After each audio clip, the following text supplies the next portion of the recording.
Hello everyone, स्वागत है आप सभी का इम्पैक्ट एकेडमी यूट्यूब। आज हम करने वाले हैं हमारी रे ऑप्टिक्स की, जो कि आपकी रहेगी क्लास नंबर 3। ठीक है, तो फटाफट से सभी कनेक्ट हो जाएं, देन हम स्टार्ट करते हैं आज की हमारी क्लास को।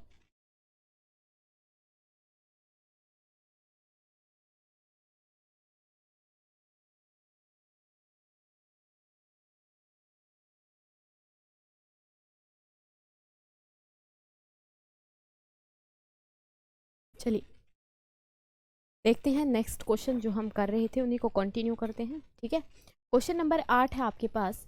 If the wavelength of the light in the vacuum is lambda, the wavelength in a medium of refractive index n. मैंने एक दिन आपको जब फर्स्ट वाली क्लास हुई थी हमारी, तब बताया था कि जो हम रिफ्रैक्टिव इंडेक्स को है पहले डिनोट करते थे म्यू से, और अब जो न्यू बुक आ रखी है उनमें इसकी जो नोटेशन है दैट इज एन। ठीक है, तो इन्होंने बोला है कि रिफ्रैक्टिव इंडेक्स एन है हमारा किसी मीडियम का, तो उसमें बताओ जो वेवलेंथ आएगी वो क्या आएगी। दैट इज वेरी सिंपल, ये यानी कि एक रिपीटेड क्वेश्चन हम यहाँ पे कह सकते हैं। तो रिफ्रैक्टिव इंडेक्स जो होता है वो क्या होता है आपके पास, lambda nought by lambda medium. क्या करना है अपना ने यहाँ पे, ये जो रिफ्रैक्टिव इंडेक्स है that is denoted by n. क्या है ये आपके पास, n, which is equal to lambda nought by lambda m. Lambda m यानी कि अनदर मीडियम में हमें वेवलेंथ बतानी है, that is lambda nought over n. क्या आ जाएगी, लैम्डा नोट ओवर एन। तो कौन सा ऑप्शन यहाँ पे करेक्ट जाएगा, that is B option, lambda by N. अगर वेवलेंथ क्या है, लैम्डा है वैक्यूम के अंदर, लैम्डा नोट हम लिख दे रहे हैं, स्पेसिफिक नोटेशन यही होती है। ठीक है, अब यहाँ पे इन्होंने बताया है कि लैम्डा से डिनोट करें तो वो लैम्डा बाय एन हो जाएगा। डायरेक्टली क्या हो जाएगा, N, lambda by N. Clear. ठीक है, ये कुछ क्वेश्चन नहीं था, हमने आज की क्लास को देखें। चलिए नेक्स्ट क्वेश्चन है, the refractive indexes of the glass and water are respectively given as this, 3/2 and 4/2 respectively. The refractive index of the glass with respect to water. हमें क्या बताना है, रिफ्रैक्टिव इंडेक्स। देखो इसकी नोटेशन देखना, नोटेशन में ही मतलब चक्कर पड़ता है इसका, अदरवाइज क्वेश्चन बहुत सिंपल होता है। इन्होंने बोला है glass with respect to water, इसको डिनोट कैसे करेंगे, refractive index of glass with respect to water. और फर्दर फिर हमें इसको और सोल्व करना है, यानी कि रेशियो हमें लेना है। तो यहाँ पे क्या आएगा, refractive index of glass with the refractive index of water. Value आपके पास गिवन है, वैल्यूज पुट करो एंड बताओ कि आंसर क्या आएगा। अगर यहाँ पे ये बोलता वाटर का बताओ विद रिस्पेक्ट टू, ये भी चलो आपने निकालना है, water with respect to glass, ये मैं नहीं बताऊंगी, ये आप लोगों ने खुद कैलकुलेट करना है। पहले मेरे को इसका आंसर बताओ क्या आएगा, पहले इसका आंसर बताओ क्या आएगा, and then you have to calculate this one. चलिए बताइए क्या आएगा आंसर।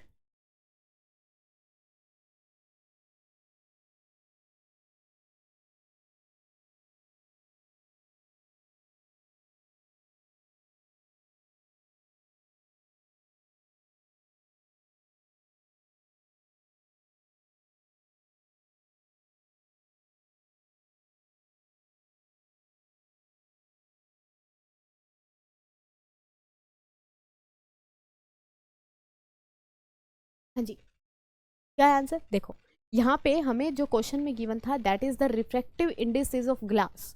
रिफ्रैक्टिव इंडेक्स जो ग्लास का है that is 3/2 and refractive index of water that is 4/2। तो यहाँ पे वैल्यूज पुट कर देते हैं दोनों। वैल्यू अगर पुट करोगे तो ग्लास वाले की जगह पे क्या आएगा, दैट इज 3/2, और यहाँ पे आ जाएगा वाटर वाले की जगह पे 4/3। 4/3 मतलब रिवर्स करके रखेंगे इसको। ठीक है, तो क्या हो गया ये 9/8। तो आपका ऑप्शन जो है बी यहाँ पे क्या हो जाएगा, करेक्ट हो जाएगा। अब जो हम ये निकालेंगे water with respect to glass, क्या आना चाहिए, ये 8/9 आना चाहिए, 8/9 आना चाहिए। उल्टा कर देंगे, जस्ट रिवर्स ही तो करना है, इसका रेसिप्रोकल लेना है अपने। ठीक है, तो क्या आएगा यहाँ पे, refractive index of water with respect to glass. ये नोटेशन ध्यान रखना इसकी बस। इसको लिखेंगे कैसे, रिफ्रैक्टिव इंडेक्स जो है वाटर का ऊपर और ग्लास वाला नीचे। तो वाटर की जो वैल्यू है कितनी है, 4/3 है। ग्लास की आपकी वैल्यू कितनी है, दैट इज 3/2। तो कितना आ गया ये 8/, करेक्ट आ रहा है, आना भी यही चाहिए था, आना भी यही चाहिए था, यही आंसर हमारे पास आ रहा है, राइट। तो ये नोटेशन जो है आपने बिल्कुल ध्यान रखनी है कि किसका रिस्पेक्टिवली किस तरीके से लिखा जाता है। ठीक है। Glass with respect to water, glass नीचे लिखेंगे, वाटर ऊपर लिखेंगे, और अगर हमें निकालना है तो ये ग्लास डिवाइडेड बाय वाटर, ठीक है। रिस्पेक्टिवली में थोड़ा सा आपको ध्यान देना पड़ेगा, क्लियर। चलिए नेक्स्ट क्वेश्चन है आपके पास, monochromatic light is refracted from air into the glass is refractive index mu. The ratio of the wavelength of the indices incident and reflected wave is, हमें क्या बताना है, वेवलेंथ का रेशियो बताना है जो इंसिडेंट करी और जो रिफ्लेक्ट करी। देखो पहली बात तो यहाँ से मोनोक्रोमेटिक लाइट क्या होती है। मोनो मीन्स यहाँ पे हम बात करते हैं, मोनो मीन्स होता है सिंगल, मोनो डाई ट्राई ये वर्ड सुने होंगे आपने, ठीक है। सिंगल, सिंगल क्या है, मोनोक्रोमेटिक है, सिंगल वेवलेंथ है, यहाँ आपके पास सिंगल वेवलेंथ है। मोनोक्रोमेटिक का पूरा मतलब अगर देखें तो दैट इज सिंगल वेवलेंथ की जो अपने पास रे आएगी, जो लाइट आएगी एक ही वेवलेंथ होगी उसके अंदर, is reflected from air into the glass. हमने क्या किया, यहाँ पे ये एयर है आपके पास और ये है ग्लास, ठीक है। स्टैंडर्ड वैल्यू म्यू की अगर देखें for air that is mu naught लिखते हैं इसको, या फिर म्यू एयर भी आप लिख सकते हो। म्यू एयर के लिए कितना होता है 1, एयर के लिए कितना होता है 1, एंड इन्होंने बोला है into the glass of refractive index mu, यहाँ पे ग्लास का जो है वो कितना लेंगे म्यू, और इसकी वैल्यू भी आपको पता होनी चाहिए दैट इज 1.5, कितनी होती है 1.5 होती है। The ratio of the wave length of the incident and reflected wave is, ये रे इंसिडेंट करी हमने, यहाँ पे क्या आएगा नॉर्मल, और रे इस तरीके से मुड़ गई, ठीक है। क्यों हुआ ऐसा, क्योंकि ऊपर वाला मीडियम जो है आपका क्या था रेयरर था, और नीचे वाला मीडियम आपका क्या था डेंसर था, क्लियर इतनी बात, ठीक है। रे क्या है यहाँ से रेयरर मीडियम से आई डेंसर में जाएगी तो क्या होगी वो टुवर्ड्स द नॉर्मल मूव करेगी। अब यहाँ पे इन्होंने क्या पूछा है कि जो वेवलेंथ है, ratio of the wavelength of incident, incident जो वेवलेंथ हमने करी है तो वो कहाँ से करी है एयर में से, तो हम उसको लैम्डा नोट नाम दे सकते हैं, टू द रिफ्लेक्टिव रिफ्लेक्टेड, तो रिफ्लेक्ट कहाँ पे हुई है ग्लास में। इन दोनों का रेशियो क्या आता है आपका म्यू के इक्वल आता है, यानी कि ये होता क्या है refractive index of glass with respect to air, क्या होता है ये refractive index of glass with respect to air, जो यहाँ पे हम म्यू की वैल्यू लिखते हैं, ये होगा क्या mu g divided by mu a, mu g is what that is mu, और एयर के लिए कितनी है वैल्यू 1, क्या आएगा ratio mu ratio 1, mu ratio 1 that is option C is your correct. A आपका क्या सी जो है आपका क्या रहेगा यहाँ से करेक्ट ऑप्शन रहेगा, दैट इज 1, कितना आएगा म्यू रेशो 1, क्लियर। हाँ जी बताइए समझ आया नहीं आया, क्लियर है बातें यहाँ तक, ठीक है। चलिए नेक्स्ट क्वेश्चन देखते हैं, क्वेश्चन नंबर 11 है आपके पास, a ray of light strike a transparent rectangular slab, ठीक है जी, of refractive index √2 at an angle of incidence is 45, the angle between the reflected and refracted ray, reflect भी कर रही है रिफ्लेक्ट भी कर रही है, तो उन दोनों के बीच में एंगल बताना है आपने कितना होगा। देखिए वाई फिगर अगर देखें तो क्या हो रहा है यहाँ पे, ये हमारे पास इंटरफेस था, ठीक है, area of light strike on A transparent rectangular slab, यहाँ पे नीचे ले लेते हैं, ये क्या अपने पास स्लैब है और यहाँ पे क्या है एयर है, ठीक है जी।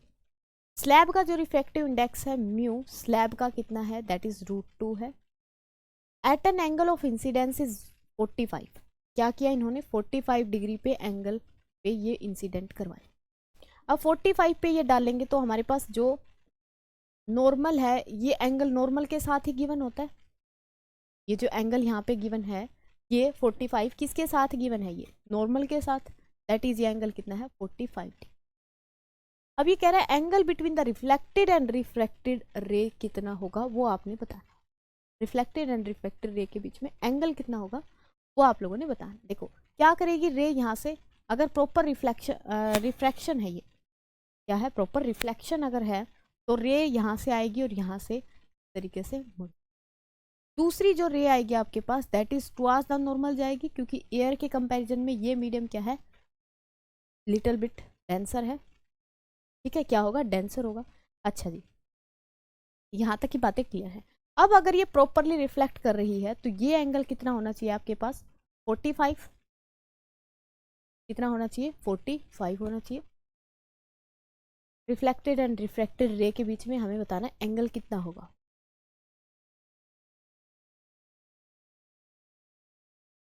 देखिए यहाँ पे अगर ये भी हम नहीं निकालते, छोड़ो, ये हमारे पास क्या होगा, एंगल ऑफ रिफ्रैक्शन। ये क्या होगा, angle of reflection. For proper reflection क्या होना चाहिए, for proper reflection angle I must be equal to the angle R. This is the first condition.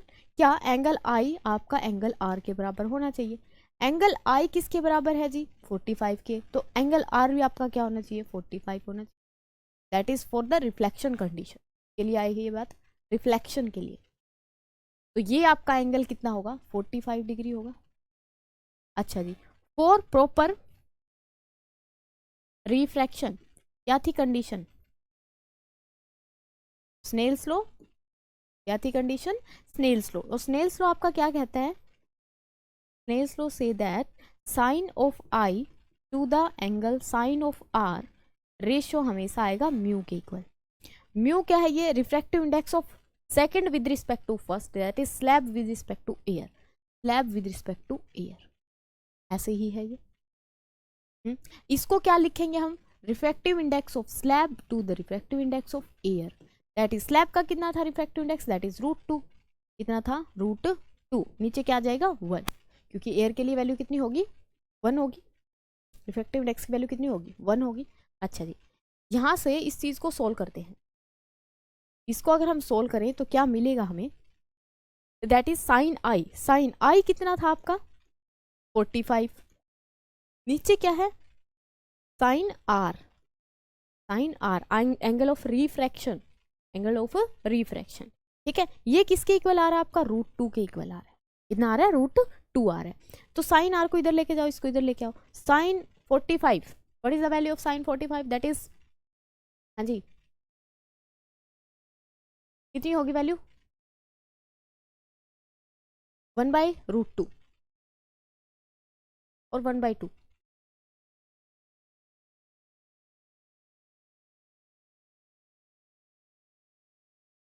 हाँ जी, बताओ कितनी होगी वैल्यू,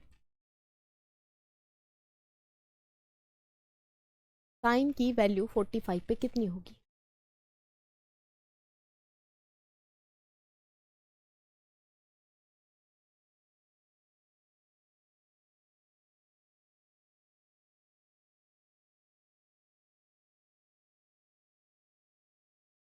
देखें कितनी होगी, 1/2।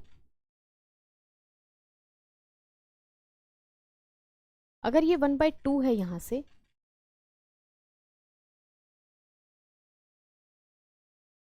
ये इधर आएगा 1/√2 which is equal to sine R. ठीक है, साइन 45 होता है आपके पास 1/√2 नॉट रूट। ठीक है, कितना होगा, 1/√2। तो यहाँ से हो जाएगी आपकी 1/2 that is equal to sine are. Sine की वैल्यू 1/2 कितने पे होती है, 30 पे। कितने पे होती है, 30 पे। तो साइन की वैल्यू अगर 30 पे ये है तो इसका मतलब जो एंगल आर है आपका वो कितना है, 30 डिग्री है। एंगल आर कितना है, 30 डिग्री। तो ये वाला एंगल आपका आ गया 30। कितना आ गया, 30 डिग्री आ गया। ये कंप्लीट कितने का था, 90 का था। तो ये आपका कितना बचा, दैट इज 60 डिग्री। और ये आपका कितना बचेगा, दैट इज 45 डिग्री। दोनों को ऐड कर दो, कितना आ रहा है, कितना आ रहा है यहाँ से, दैट इज 105 डिग्री। कितना आएगा, 105 डिग्री।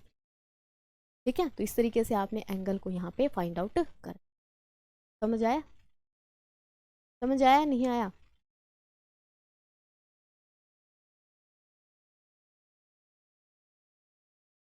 हाँ जी, क्लियर है यहाँ तक।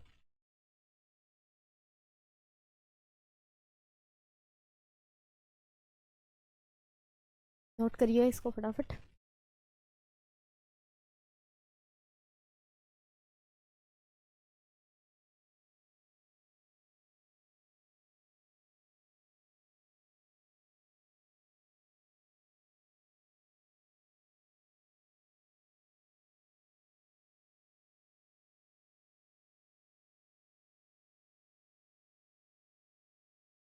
ओके, चलिए नेक्स्ट क्वेश्चन देखते हैं। Question number 12, a beam of monochromatic blue light, ठीक है जी, ऑफ वेवलेंथ कितना 4200 angstrom in a year travel in a water of refractive index that is this if the wavelength in the water is, ये तो वही question आ गया, उसी फॉर्मूले पे बेस्ड। कैलकुलेट करके बताओ। म्यू होता है आपका lambda nought by lambda in medium, lambda in medium बताना है अपने को, lambda nought by mu, value आपके पास दोनों गिवन है। Calculate out this. सिंपली अगर हम यहाँ पे देखें तो हम क्या करेंगे, इसको डिवाइड करेंगे। डिवाइड करेंगे किस वैल्यू को, 40 कितना है 4200 एंगस्ट्रॉम डिवाइडेड बाय 4/3, 4/3 करेंगे तो इस तरीके से 4/3 करेंगे, ये ऐसे आएगा। तो बताइए कैलकुलेट करके क्या आएगी वैल्यू। तो सिंपल यहाँ से 1 पे काटेंगे, 1 ये 5 पे एंड 0 और कितना 45 एंगस्ट्रॉम, कितना आ जाएगा 45 एंगस्ट्रॉम। ऐसा तो कोई ऑप्शन ही नहीं है हमारे पास, है ना, कोई ऑप्शन ही नहीं है यहाँ पे हमारे पास ऐसा। तो ये क्या हुआ, हाँ जी क्या हुआ, क्या हमने कहीं मिस्टेक कर दी।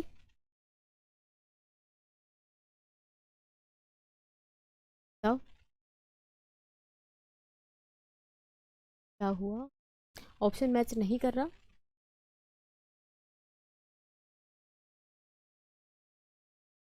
ये थी हमारे पास 4200 एंगस्ट्रॉम, 3/4 से हमने कर दिया इसको डिवाइड, 4/3 से, 4 नीचे आएगा 3 ऊपर जाएगा। Beam of monochromatic light this in air travel with water of refractive index this the wavelength in the water, ये तो ठीक कैलकुलेट करी है। यहाँ पे था 4/3 आ जाएगा, इसको हम काट रहे हैं यहाँ पे 4 पे 1 और ये 5 पे 0 और इसको इससे मल्टीप्लाई करेंगे तो 0,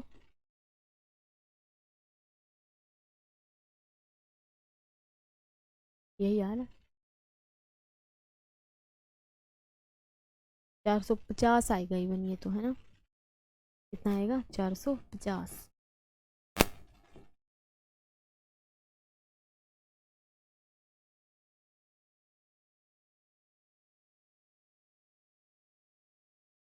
बताओ भी ऑप्शन मैच क्यों नहीं कर रहा इसका।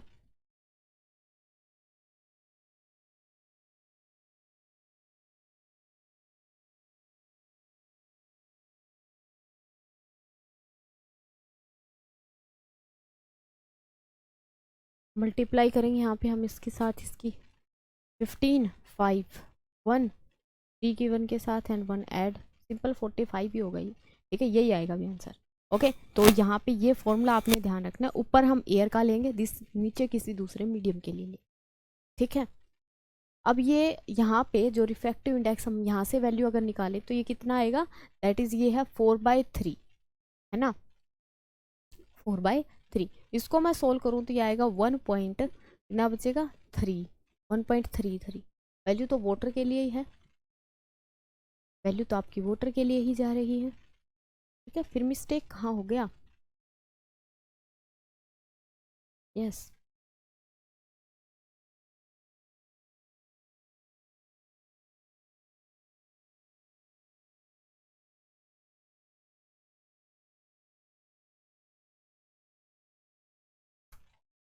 ओके ओके, यहाँ पे गड़बड़ कर रहे हैं, ठीक है, ये जो डिवीजन हम कर रहे हैं यहाँ पे गड़बड़ हो रही है। यहाँ पे कुछ इस तरीके से होगा, ये है 4200 एंगस्ट्रॉम डिवाइडेड बाय आपका 4/3, ठीक है। इसको जब हम काट रहे हैं यहाँ पे 1 तो यहाँ पे ये नहीं जाएगा, 0 आएगी, फिर यहाँ पे आएगा 20 के लिए 5 एंड देन 0। अब इसकी मल्टीप्लाई करो इसके साथ 0, दैट इज 15 करेंगे तो 5 3 जा 15, दैट इज 1 यहाँ पे कैरी, 1 यहाँ पे आ जाएगा, 3 यहाँ पे आ जाएगा एंड इतने एंगस्ट्रॉम।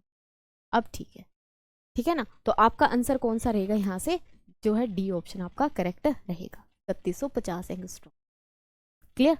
तो यहाँ पे ये भी याद रखना, जैसे जो एंगस्ट्रॉम है 1 angstrom is what, that is 10⁻⁻10 metre, ठीक है, कितना होता है 10⁻⁻10 metre of the order of -10, ठीक है। इसी ऑर्डर का हमारे पास क्या होता है साइज ऑफ एटम, क्या होता है इसी ऑर्डर का साइज ऑफ एटम, अगर यहाँ से पूछे size of nucleus, that is size of nucleus, ये आपका कितना होता है 1 फर्मी के इक्वल, कितना होता है 1 fermi, and 1 fermi is 10⁻⁻15 metre. ठीक है, तो ये चीजें भी यहाँ से नोट करते हुए चलोगे। क्लियर हुआ? ठीक है, एक छोटी सी मिस्टेक की वजह से हमारा जो है क्वेश्चन हाथ से निकल गया था। ठीक है, ओके जी, नेक्स्ट क्वेश्चन पे चलते हैं।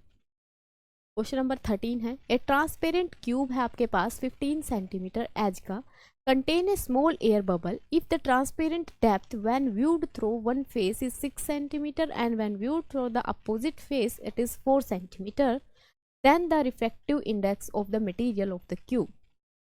यहाँ पे क्या है, क्वेश्चन में क्या कहा गया है कि अगर हम एक ट्रांसपेरेंट मीडियम की बात कर रहे हैं, ट्रांसपेरेंट क्यूब है जिसकी जो एज है वो कितनी है 15 सेंटीमीटर, यानी कि जो रियल उसकी डेप्थ है वो कितनी है, रियल डेप्थ ही होगी। ठीक है, वो कितनी है 15 सेंटीमीटर है। Contain a small air bubble, उसके अंदर एक छोटा सा एयर बबल है। It appear depth when viewed through one face is 6 centimetre and when viewed through the opposite face is 4 centimetre, then the refractive indices of the material is. देखो है क्या, basically cube आपके पास कुछ इसी तरीके से बनता है।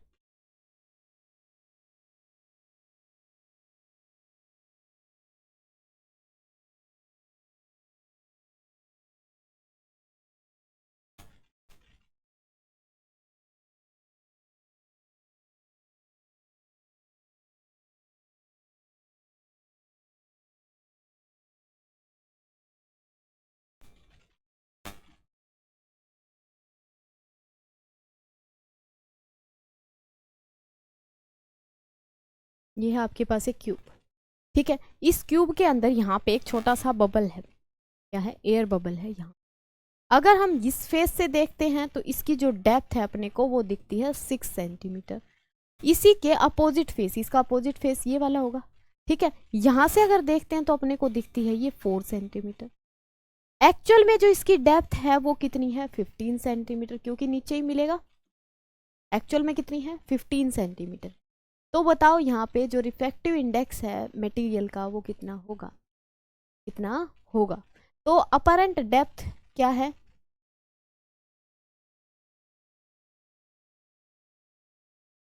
देखिए सबसे पहले हम निकालेंगे यहाँ पे रियल डेप्थ आपकी क्या है of cube is 15 centimetre. Apparent depth कितनी है जो आपको दिखाई दे रही है, वन फेस से देखें तो आपकी कितनी है 6 सेंटीमीटर। और अगर हम अपरेंट डेप्थ को अपोजिट फेस से देखते हैं तो वो कितनी है आपके पास, दैट इज 4 सेंटीमीटर। ये है अपने पास गिवन डाटा, क्या है, गिवन डाटा है। ठीक है, अब जो म्यू है आपका, ये क्या होता है, रिफ्रैक्टिव इंडेक्स म्यू, ये होता है आपका real depth over apparent depth. क्या होगा ये, इसका formula real depth over apparent depth. अब यहाँ पे क्या है, दो वैल्यू गिवन है अपने को, तो दोनों की क्या कर देंगे, एवरेज निकाल देंगे। क्या करेंगे, दोनों की एवरेज निकाल देंगे। तो μ1 पहले इस फेस से निकालेंगे रिफ्रैक्टिव इंडेक्स, फिर इस फेस से निकालेंगे, दोनों की क्या कर देंगे, हम यहाँ पे एवरेज फाइंड आउट कर देंगे जी। बताओ μ1 क्या आएगा, μ1 आएगा फर्स्ट वाले के लिए, that is actual real depth या एक्चुअल डेप्थ बोला जाता है इसको। ठीक है, ये कितनी है आपके पास, ये है 15 सेंटीमीटर। 15 ओवर अपरेंट कितनी है 6 सेंटीमीटर है, तो ये कितना आ जाएगा आपके पास, दैट इज, हाँ जी कितना बनेगा 2.5, 2.4 यहाँ पे रखेंगे तो 2.5। ठीक है, और दूसरा μ2 अगर निकालेंगे तो वो रियल डिवाइडेड बाय 4, इसको अगर हम सोल्व करते हैं तो यहाँ से क्या आ जाएगा आपके पास 3 पॉइंट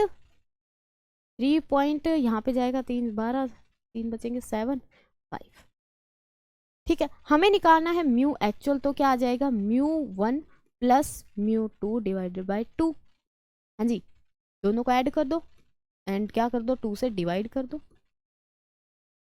दोनों को ऐड करके अगर हम 2 से डिवाइड करते हैं तो क्या मिलेगा हमें, म्यू क्या आ जाएगा आपके पास, ये हो जाएगा 5 to 1.6 डिवाइडेड बाय 2, तो ये आ जाएगा 3 पॉइंट है, 3 पॉइंट कैसे जा रही 5 12 हाँ जी, यही आएगी क्या वैल्यू? अगर हम इसको ऐड करते हैं तो यहाँ पे जाएंगे 2 0, 7 और 5 12, 2 1 5 और 1 6। इसको यहाँ से कट आउट करते हैं तो कितना बनेगा? ये 3.1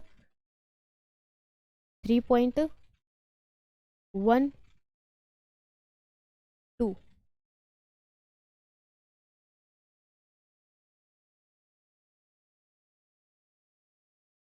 ये तो नहीं आना चाहिए, क्या हो क्या रहा है आज ये? ठीक है, 3.75 है अपने पास, इसमें हमने ऐड करना है ये, तो ये हो जाएगा 52.6। सही तो जा रहे हैं? सही जा रहे हैं बिल्कुल, है ना? तो 2 से इसको डिवाइड करेंगे, ये आ रहा है 3 पॉइंट समथिंग, और 3 पॉइंट समथिंग में हमारा कोई ऑप्शन ही नहीं है। हाँ जी, कैसे करेंगे अब? 625, इसका 100 यहाँ पे और ये यहाँ पे, इसको काटेंगे सबसे पहले, वही आ जाएगा मेरे ख्याल से, तो 25 बचेगा ऊपर, और यहाँ पे कितना? 4। ठीक है, और यहाँ पे आएगा, तो ये आ गया 25 डिवाइडेड बाई 8। 8 पे इसको काटे तो 3 पे जाएगा, फिर से ये 3 पॉइंट, है ना, 3.1 यहाँ पे बचेगा, 16 3.2 समथिंग यहाँ से आ जाएगा।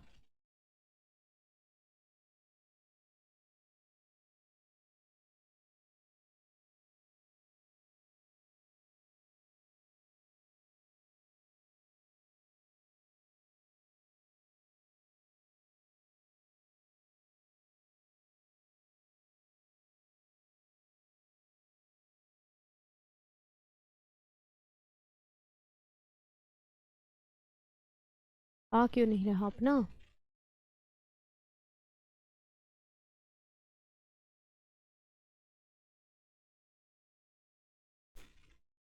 चलेगा तो ऐसे ही। ठीक है जी, 3 पॉइंट कितना आ जाएगा? 3.2 अप्रोक्सीमेट। जो रिफ्रैक्टिव इंडेक्स होगा कितना होगा? 3.2 अप्रोक्सीमेट। ठीक है, और कोई भी सॉल्यूशन यहाँ पे नहीं आ रहा। ठीक है, इनमें से वैल्यू अपनी जा ही नहीं। ये आंसर जो आपका क्या रहेगा? करेक्ट रहेगा। निकालने का तरीका आपको समझ आया नहीं आया?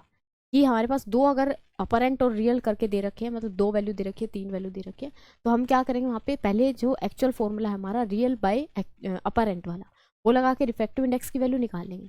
फिर हम क्या करेंगे? जितनी भी वैल्यूज आई है हमारे पास उन सभी का निकाल देंगे एवरेज। क्या कर देंगे? सभी का एवरेज वहाँ पे फाइंड आउट कर।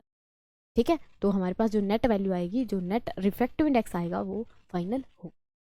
ठीक है, अब यहाँ पे अपना ऑप्शन आना चाहिए था, मैच करना चाहिए था, बट नहीं कर रहा। स्टार्टिंग से अगर कैलकुलेशन सॉल्व करें तो यहाँ पे 15/6 है अपना, 15/6 करेंगे तो कितना जाएगा? ये 2.5 है ना, 12 पे कटेगा, फिर 3 बचेंगे, 3 25 दिया, 6 पंजा 30। ठीक है, यहाँ पे 4 पे इसको काटेंगे, तो 4 पे काटेंगे तो 12 पे, 4 3 12, 3 पॉइंट, यहाँ पे बचेंगे कितने? 2। कितना बचेगा यहाँ पे? 12, 3 बचेगा ना। ठीक है, 30 बचेगा, तो फिर इसको काटेंगे 28 पे 7, फिर बचेंगे 2 20 5। ये बात तो ठीक है यहाँ तक। ठीक है, फिर हमने ये जो एवरेज निकाला इनका, तो दोनों को ऐड ऑन कर दिया, दोनों को ऐड करेंगे, कितना आ रहा है? 6.25, डिवाइड करेंगे 2 से तो 3.2 ही आएगा आंसर। ठीक है ना? चलिए, तो जो रेस्ट ऑफ द क्वेश्चन है वो हम नेक्स्ट क्लास में यहाँ पे डिस्कस करेंगे। ठीक है, तब तक के लिए अपना पढ़ते रहें एंड ध्यान रखें। ठीक है जी, मिलते हैं नेक्स्ट क्लास में। Thank you so much for connecting us.